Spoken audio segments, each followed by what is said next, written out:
Good morning, everyone. Thank you so much for joining me today. It's a lovely, chilly, winter-y, fall-y morning here in Nevada. We've actually had our first hard freeze. The garden's all done for the year. We collected as many tomatoes off the vines as we could get before the freeze came, and hopefully in the next couple weeks we'll get out there and get everything mulched over for the winter. So that's it. No more zinnias, no more flowers, just the season of renewing and regathering. So that's what we're up to. All right, jumping right in though, we have Stitching in Action, two wonderful submissions this week. The first one is Huckleberry Farm. This one was stitched by Gloria. I love this finish. She stitched it on 36 count Azalea from Fabric Flair using all DMC.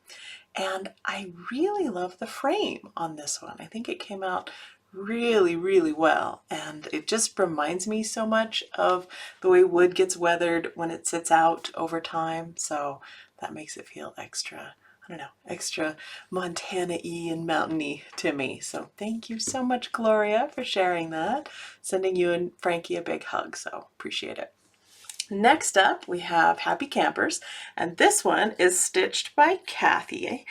This is actually going in her camper, which I'm always inordinately pleased when one of these designs actually gets to go traveling, either in a camper or an RV or in your vacation home. I love the idea of this design going on a trip with you. So thank you so much, Kathy, for sharing this. I love the way it came out, and I hope you do too.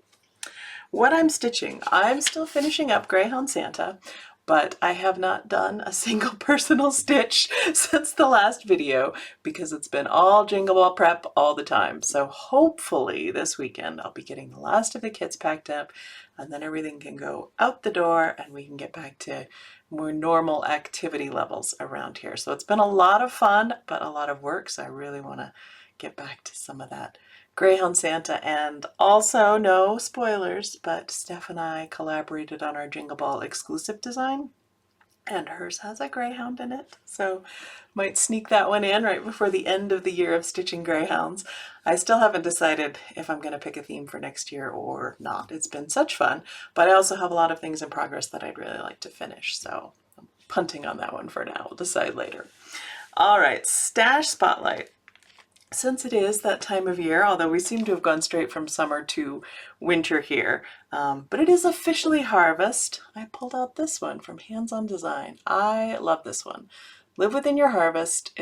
I originally was excited about it because of those beautiful purples and blues, and I love the way on the model the variegated threads are showing different directions so that you can kind of see the different fabrics. I really like the way that sets them off. Now, I do have to say, if we had to live within our harvest from our garden, we'd be in very serious trouble.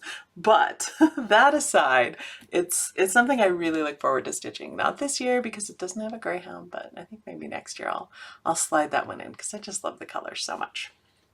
All right, World Around. I have been thinking of hazelnuts, and I don't know why. I lived in Oregon for a long time, and actually most of the hazelnuts that are grown in America come from Oregon. Most of the ones that are grown in the world come from Turkey, but almost all of the hazelnuts grown in the US are grown in the Willamette Valley in Oregon. So they were something that I certainly experienced a lot of. I thought it would be a good opportunity to learn some more about them. Now, their names, multiple names, come almost entirely from their appearance, which is not surprising. The hazel in hazelnut comes from an Anglo-Saxon word meaning bonnet, because when the trees grow, when the nuts grow on the trees, they're covered with these sort of frilly green husks that are on there. It also, the word filbert, and I've read a couple, some say it's from French and some say it's from Germanic, but it tends to indicate a beard or something similar. So you can definitely see where that would come from. And then the genus name for the plant itself, make sure I get this right, Corylus, is Latin for helmet, and you can see the little nuts sort of look like little helmets. So yeah, lots of fun. Hazelnuts, filberts, whatever you want to call them, they are delicious. In ancient Rome, for those of you who spend time thinking about ancient Rome, Hazelnut branches were used as torches at weddings because of the belief that they would bring prosperity and happiness and a long marriage. And in ancient Greece, they were used to treat cough and baldness. I'm not sure how they used them to treat that, but apparently they did. Let's see. Like most of the nuts, hazelnuts are as high in fiber and essential elements. Very, very good for you when you can get them, so always a fan. Squirrels and I both like all of the things that grow on trees pretty much. They are interesting in that they bloom and pollinate in the winter. So in January, February, maybe late December, they will actually start forming the long catkins, and they have both male and female flowers on the same plant. So they rely on wind and pollinators to cross-pollinate between trees. And then once those are pollinated, the nuts begin to grow, but it takes almost a year for them to be ready to harvest. So they won't get harvested until October, even though they start so early in the year. They're not easy trees to grow, apparently. I've never tried to grow one, but I've seen them in garden catalogs, and they often have these very twisty trunks, which is great if it's an ornamental plant for you. Not so great if you're trying to produce a crop of usable hazelnuts out of it. So apparently they take quite a lot of pruning and some support, but they can repay that by producing fruit well until, well, for 80 or 100 years even, which is pretty remarkable. They came to the US from Europe, and the ones that came to Oregon primarily from European settlers. So yeah, pretty interesting.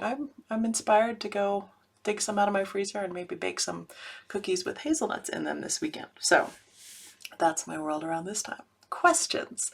Last time I was asking you about the most delicious thing you had eaten, and I loved all your answers. I know food and eating can be a bit of a fraught topic, which is a real shame because it's one of the, I think, the greatest pleasures in life, delicious food.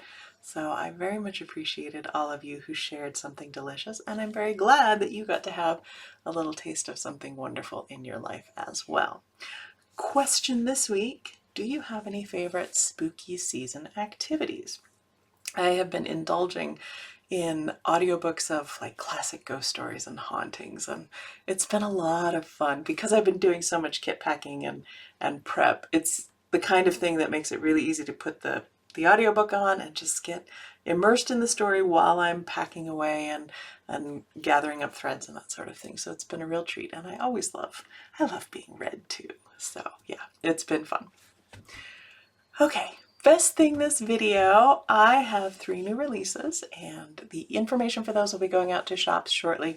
Also, they'll go out in the newsletter probably this coming week, maybe next weekend, once I have everything updated and the website updated. So we're just getting a little sneak peek here today. But first up, Holiday Card 2023 this year is the Merry Meerkats. There they are, fa la la la la. And I'll stop and put a picture of each one of these in a little gap in between. But this one was so much fun. I loved seeing the meerkats when I was up in Calgary at the zoo, and I loved giving them their little sweaters and earmuffs, and it was just a treat. So that's this year's holiday card design.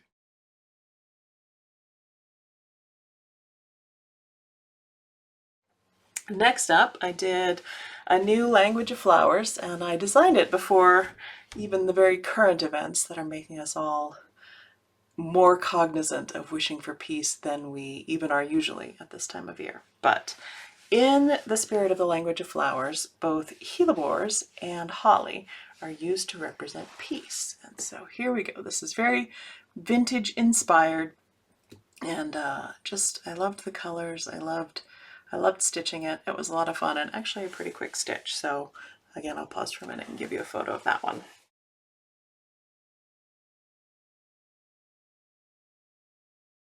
All right, next up, takes me a minute to gather all of these, is last year at the Jingle Ball, my exclusive design was the 12 Dogs of Christmas. This year, that is going to be available in shops. And along with the 12 dogs, I've decided to do the 12 Cats of Christmas.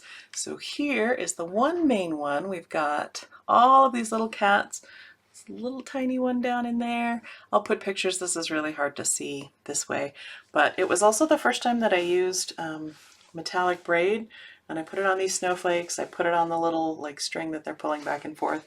So that was a lot of fun. I tried to do different colors of cats so that people can find one that matches their own. This is one of my favorites. The cats ice skating with their little scarves. I've got this one. This is from one of the models that was sent to me by someone in response to my newsletter request for your cats. Let's see, we've got Holly and Jolly here, looking out the window. We've got this little dude with his sweater and his hat. And then this one, nibbling on Santa's glass of milk and standing on the cookies. So those are the 12 cats of Christmas. Again, I'll take a break and put the photo in.